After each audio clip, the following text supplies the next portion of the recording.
రామరావణ యుద్ధం తర్వాత విజయోత్సవ వేడుకలు మొదలయ్యాయి. నారదుడు కూడా ఆ వేడుకలకు వచ్చారు. శ్రీరాముడు నారదుడిని ప్రజలందరినీ అలరించడానికి ఒక పాట పాడమని కోరారు. అయితే వేడుకలో ఉన్న వారిలో ఎక్కువ మంది వానరాలను చూసిన నారదుడికి వారి ముందు పాట పాడడం అంత సబబుగా అనిపించలేదు. అందుకే అతను శ్రీరాముడితో తనకు పాట పాడడానికి గొంతు సరిగ్గా లేదని చెప్పారు. అప్పుడు శ్రీరాముడు, అవును, పాట పాడాలంటే గాత్రంకి ఇబ్బంది ఉండకూడదు, నువ్వు వదిలే అని చెప్పి హనుమంతుణ్ణి పాడమని కోరారు. వెంటనే హనుమంతుడు పాడటం ప్రారంభించాడు.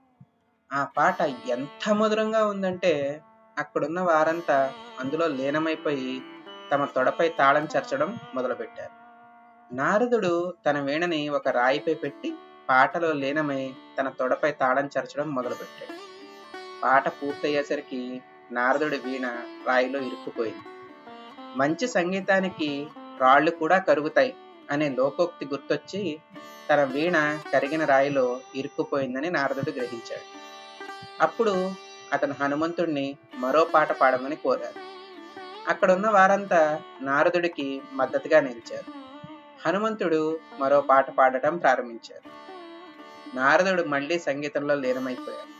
కానీ ఈసారి ఎలాగోలా తన భంగిమను నిలబెట్టుకుని రాయి కరుగుతున్నప్పుడు తన వీణను బయటకు తీశారు.